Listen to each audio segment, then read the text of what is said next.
All right, perfect. Hopefully. Thank you all for joining.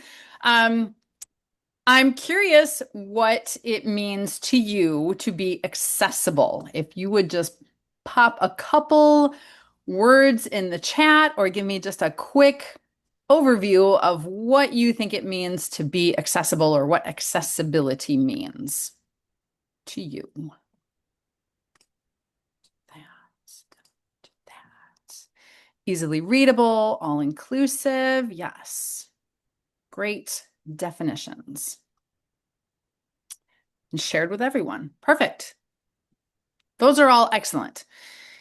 The sort of official quote, paraphrased definition that comes from the National Center for Accessible Educational Materials. Accessible means allowing people with and without disabilities to have a similar experience in a similar manner.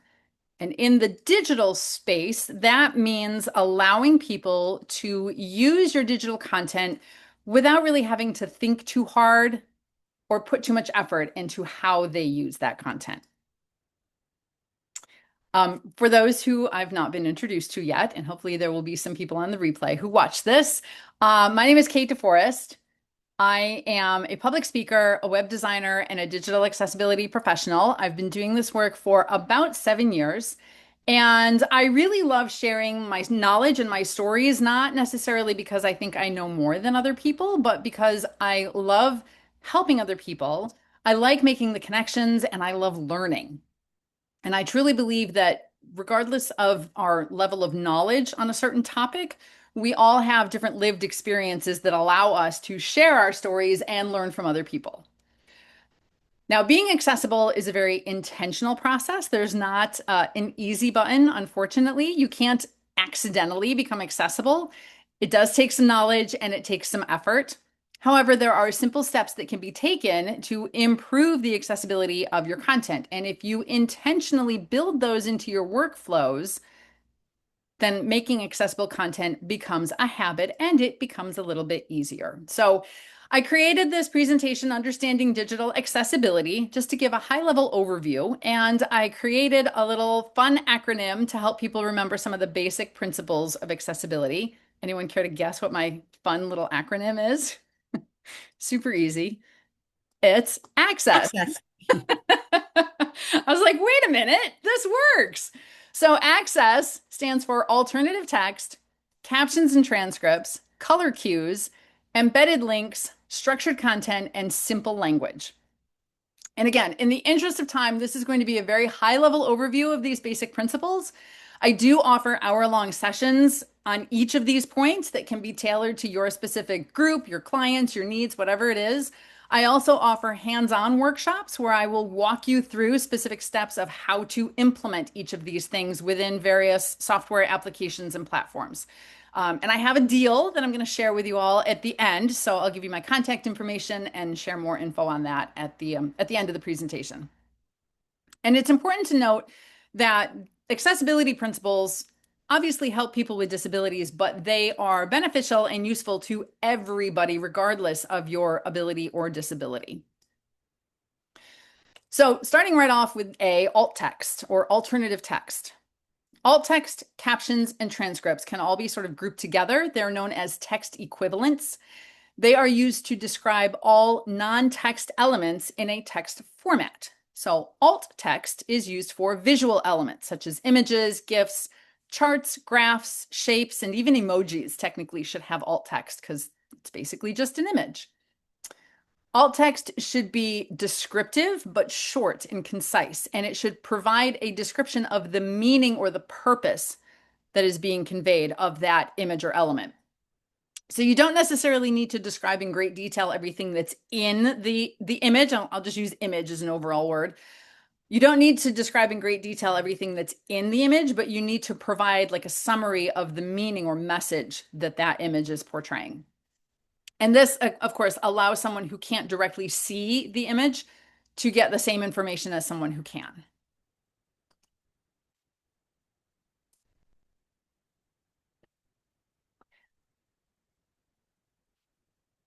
Okay, captions and transcripts.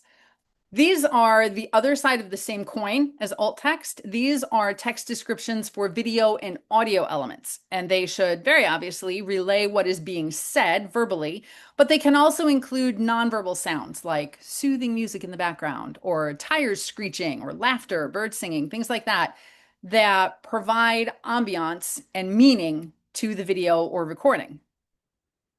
Have any of you guys ever tried to watch a video that doesn't have any captions? I personally find it super annoying. Super annoying. There's lots of different situations and scenarios that we find ourselves in where I might not want to or not be able to listen to the audio, but I want to watch it and, read what's going on. So captions and transcripts help with that.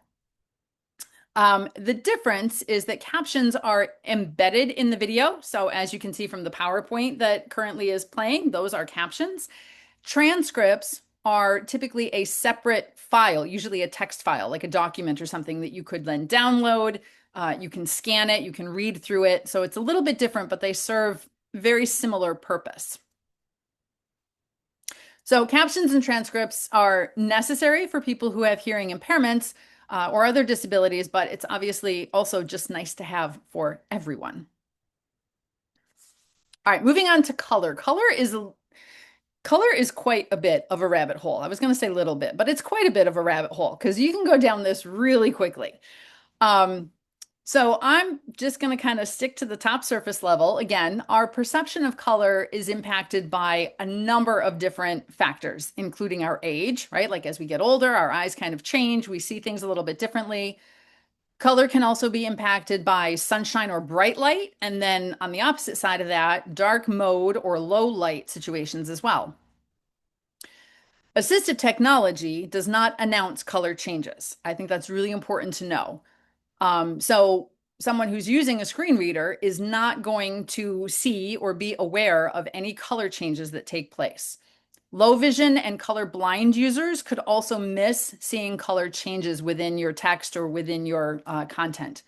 So the number one rule of color is always use high color contrast. Dark text on a light background is best. Light text on a dark background is good for short passages. It's harder for our brain to kind of process that. So light text on dark background, you want to keep to short passages. The number two rule about color is to never rely on color alone to convey information. You always want to use a secondary attribute for just text. This would be something as simple as making it bold or italics.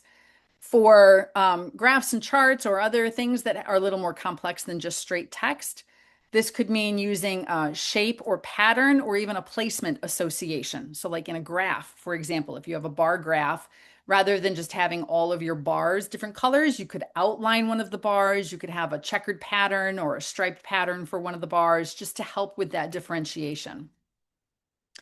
A good way to kind of check color contrast or color changes is to preview your content in grayscale. So like a web page or an email or whatever, if you like pretend you're going to print it and put it in grayscale, everything's basically black and white and gray. So if you cannot tell where the color differences are, that's sort of a big quote, red flag, no pun intended. So like you need to fix something with that. And another good mental image that I came across, how many of us have played Uno, the card game Uno, right? Like everybody plays Uno for their entire lives, right? It took me until last year or the year before to realize that there's absolutely no differentiation between any of those cards. So if you take 4 zeros in one of each color and you put them together and turn them into grayscale, the yellow one looks slightly lighter. The red, blue, and green are nearly indistinguishable from one another. So even though that's like a physical world example, I like having that thought in my head, and it makes me kind of reassess any color that I'm using within my digital content. So it's not to say that you can't use color, but you have to be very cognitive, very like conscious of it, and use it very carefully. Embedded links. Here's a fun fact for you guys. Screen readers and other assistive technology will read a full URL, what I call a naked URL, one character at a time. So https:// whatever it is. I can't even remember the first 6 letters, and like a screen reader will read the entire thing. Have y'all ever looked at the URLs for Google Docs? They are awful, terrible. So if you ever consider putting a link to a Google anything in an email or on a web page, please don't leave it naked because the screen reader will have to go through and read the whole thing. It's super disruptive. Another fun fact, screen reader users can listen to just a list of links. So essentially, the link text is pulled out of the rest of the paragraph or rest of the content, and a screen reader will just read them a list of those links, those URLs. So URLs should be embedded behind text, but not just any old boring text like click here or learn more. That's super 2009. Please don't do that. Link text should be very short, it should be very concise, and it should describe where the link lands. It should give the reader an idea of what's on the other end when they click that. You also want to avoid full sentences and again, avoid very vague phrases. So if we take the example, please register for my upcoming webinar on July 15th, like sometimes people will make that whole sentence a link. That's not really best practice. That's a little bit disruptive. So you don't want to say, click here for my webinar, and you don't want to make the whole sentence the link. So you would just link the word register or the word workshop, or you could make a very short phrase and say register for my workshop, and that could be the link. So you want it to be short but descriptive. Structured content. Now, there's a little bit of confusion around this. It does not mean how the content is laid out visually. This is referred to, or this is referring to labeling or tagging content in a way that allows assistive technology to properly interpret the content. Sighted users skim through content using visual cues, right? Like often color change or a larger font size or sometimes a font style change. Those are all visual cues. Assistive technology users can also skim through content using auditory cues, but only when the content is tagged properly. And the way to do this is through the styles feature that is available within whatever platform or application you're using. So heading styles and list styles are the most popular, the most prominent, I guess. And they should be applied whenever possible. Simply increasing the font size or like typing the number 1 and then entering information does not tag it as a list item. This does get a little bit tricky in emails and social media because of all the various limitations in all of the various platforms. Although I have noticed that on Facebook, it now allows you to select text and you can choose whether you want it to be a list, a bulleted list, or like a heading style. So it's coming. In documents, PowerPoints, slides, Google Documents, and probably most web platforms, the functionality to style headings and lists should be available. So at the very minimum, you want to do style those 2 options. And then our last aspect, our last point, simple language. This could also be called clear language, plain language. Is anyone familiar with the term legalese? We all know what legalese is, right? How many of us love to read legalese? Anybody? No, legalese sucks. It's terrible. Like, no offense to any lawyers anywhere, but it's terrible. So when you use overly complicated wording, overly complicated sentence structure in your digital content, you could like alienate your audience in the sense that they have to spend a whole lot of mental energy deciphering what it is that they're reading. General communications should be written in simple language. This allows the audience to easily understand the content the first time they see or hear it. And it means using wording and sentences that are straightforward, that are friendly and conversational. Now, I am not suggesting to dumb down any content. Like there's a kind of a fine line in here. For things like academic disciplinary content, including assignments, like specific assignments, if you're holding a workshop where you're teaching a very specific technique or you are communicating to a very specific audience, those types of communications could and probably should be a little more in-depth.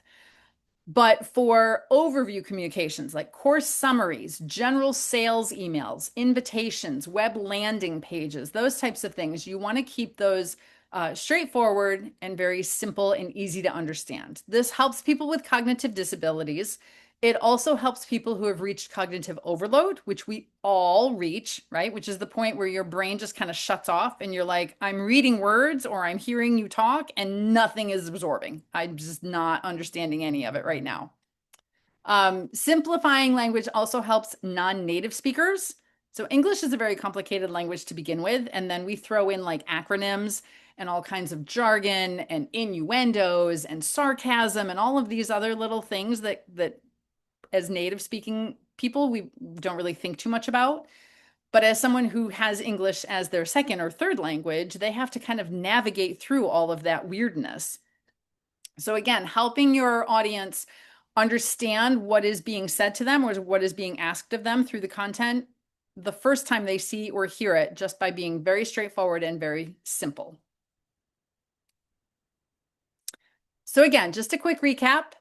ACCESS, my cool little acronym, stands for alternative text, captions and transcripts, color cues, embedded links, structured content, and simple language. So I warned you guys at the beginning, this is going to be a very high level overview. 30 minutes is not a lot of time to talk about all of this. So what happens next? Like, what's the next step, right? If you want to go a little bit deeper, you want to learn more, I built a program called Accessibility Jumpstart. And this is for people new to accessibility, just getting started, or if you're looking to fill in some gaps, like you know of it, but there's still more questions that you have, this is going to be perfect for you. It's designed to help build a strong practical foundation without being super overwhelming. I'm all about the 1% changes, 1% shifts, and I love making small progress. First of all, I will interject here, nothing will ever be 100% accessible to 100% of the people 100% of the time. Like that is a fallacy. It will not happen. So instead of shooting for the moon and saying like, I need to make all of my web materials completely accessible by the end of the year, you can say, okay, I'm going to start with my website landing page and I'm going to make that 1% more accessible than it was last month.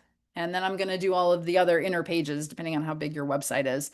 And I'm going to make those 1% more accessible. And then I'm going to move to the email content that I have or my newsletters or whatever it is. Focus on the 1% to move things in the right direction. That was my little soapbox. So this Accessibility Jumpstart package is focused on the 1%. It's going to run from July 30th through October 22nd, which is about 12 weeks. In that time, there will be 6 live virtual sessions, 1-hour long sessions. You will also receive the recordings to those sessions. As I'm saying that, I'm really hoping I hit record. I did. Okay, good. Good. You'll receive the recordings to those sessions. You'll receive written instructions for anything that we talk about and any platforms that we discuss in those sessions. You'll also receive up to 6 30-minute consult calls. So this is just individual one-on-one. It can be either over the phone or over Zoom. I'm happy to work through any questions, general questions, specific issues, platform performance things, anything that you might have. I cannot guarantee that I will have the answer to everything because there's a lot to know and I don't know all of it, but I'm happy to work through things with you and figure out how we can move that 1% ahead and how to get the answers that you need. So because you are awesome people and you registered and you showed up here today live or you're watching the replay, which I did manage to record, I'm going to offer this package to all of you until July 18th for $288, which is a 20% discount. I'll put the link in the chat. You can register at bit.ly/jumpstart288. Throw that in the chat. And again, that will be open until July 18th. By not putting accessibility features in place, you could potentially be excluding up to about a quarter of your potential audience, depending on your source. I've read either 1 in 4 or 1 in 5 people in the United States have some sort of disability. So why not be the superhero, right? Like we all have content to share. We all are content creators. We may not think of it that way because that term has been sort of skewed to mean like Instagram, glamour people, but everybody is a content creator and everybody shares different content. So be the superhero of your own content and do the best that you can, do what you can do to remove any potential barriers and allow more people to actually see and access that content. And again, 28%, 20% discount available through July 18th. And I'm just going to put my contact information in the chat for you all. I have a cool little Facebook group and LinkedIn business page. And then, of course, my website as well, and my just general typical email. So anytime you need to get in touch with me, you're welcome to. I'm happy to answer any follow-up questions. We do have some extra time. I kept it under 30 minutes. So if anybody has any questions or comments right now, I'm happy to address those.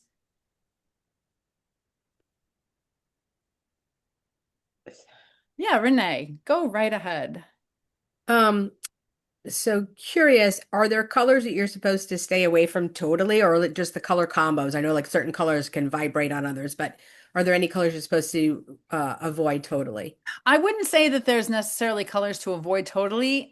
With that being said, yellow is a very difficult color for text purposes. Like yellow is more of a decorative color. There is a certain ratio that, and this is why color is a rabbit hole. There's a certain ratio that has to be met in order for color contrast to be considered accessible by the accessibility standards. And yellow is just very hard to meet that. So like yellow on white obviously won't work. Yellow on black typically does work, or yellow on like the dark blue that I have here. That's a very pale peach-ish color on like a dark teal. It just kind of depends on the context that the color is being used in and the color combinations around it. Okay, and then the other question is about fonts, and I saw you are using serif fonts. So do we need to worry about serif, sans serif? The some of the fonts have more like the T, has a little line and a thinner line. Do we have to worry about the font choice for most of our copy? I know on marketing side we usually say use a non-serif for bulk of copy if you're doing content. Again, I don't really think that there's like a definite yes and no to that question. A lot of what I understand of marketing, and I'm not a marketing professional, but from what I understand of marketing, a lot of like the rules and guidelines that you guys use kind of pertain to accessibility as well. So serif, what I was taught is serif fonts are typically better for like larger type and headings. And then the sans serif, the straight fonts are better for, smaller text and like big sections of body text. There are web safe fonts. If you just Google web safe fonts, you can come up with a list of, I don't know, 10 or 12, both serif and sans serif. This is a little bit of an advanced topic. It's a great Mhm. question, but it's a super deep rabbit hole.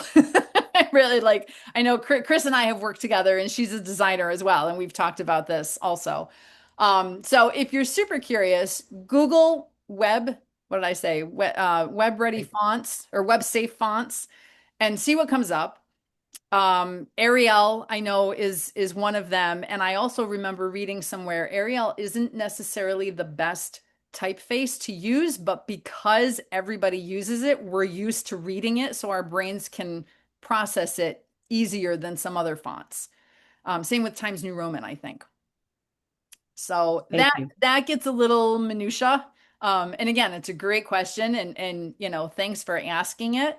It's definitely something to consider, but I wouldn't make yourself crazy, especially not right out of the gate. Any other questions or any other like curiosities or points that you guys have? All right, Nope. Your Chris. acronym was perfect. Ah, thank you. I love it. I was so proud of myself when I realized that. I Chris. actually had a question and it just slipped my mind. I have so much on my brain. Gosh, I understand. If it comes, I'll let you know. It was Definitely. right there and now it's gone. Sorry. All good. No, again, my website and email are both in the chat, so you're welcome to, take copies of those. Chris, I know I you want to get remembered. in touch with me. I Yes, remembered. go ahead. Okay. So a lot of times when I'm working with social media And we need to make sure that the photograph is, and I forget the term right now that you used earlier, but so that it's accessible. Alt text. Alt text, It thank has you. alt And text. Yep. you gave me an example once, because you know all of our photographs. And you said something to the point of someone had once said to you, only tell me what I need to know. Yep. And I use that now when I'm creating that alt text. So if it's a girl kissing an elephant, which for those of you who don't know, that's an actual photograph we have on our website, that's what I put. Is that correct? Just to keep it that brief? Is that right? It depends on the context that the photo is being used in. So Chris works in the international office at the local university, which is why there's a girl kissing an elephant, which sounds really strange out of context, by the way. But anyhow, I knew what you were talking about. So if it depends on the context that the photo is being used in. If it's just there for decorative purposes, then you can just get away with like, yes, there's a girl kissing an elephant, or however a girl and an elephant standing together in a big field. If it's to demonstrate like the size difference between a human and an elephant, something like that, then you would want to say like a woman who is 5'6" stands next to an elephant who is 10'8", whatever elephants are, to demonstrate the point that the image is trying to make. So, but I, yeah, and to your like very original one of the points that you made at the very beginning of what you were talking about, I went to a conference with, I met someone who was blind at a conference, and he said to me, I only need to know what I need to know as far as alt text. So again, like you don't necessarily have to describe in great detail everything that's in the picture, but why are you using that picture? What information is a sighted person going to extrapolate from that picture? And how can you turn that into a very simplified text to then give to someone who's either not sighted or can't see the picture? yeah, I've been using that once you said that to me. I've been using that ever since, just to make sure that everything is very clear and straight to the point. So yeah, I'm so appreciative for that knowledge, that little kernel of knowledge. I've been using it That's over and great. over. Yep. I think it's a great parameter because it's nice and simple. It's just straightforward to the point. You don't have to get bogged down in all like, is the girl wearing a blue dress? Are they standing in front of a house or behind a tree? Like, just what information do you want someone to extrapolate from this picture? And that's the very brief text that you would put as the alt text for it. Perfect. All right. I'm going to be very respectful of everyone's time. It's been just about a half an hour. So, again, I appreciate all of you for showing up today. If you have any questions or any follow up, if you'd like to join Jumpstart Accessibility, please feel free to get a hold of me and we'll make that happen and we'll work together to make things right for you.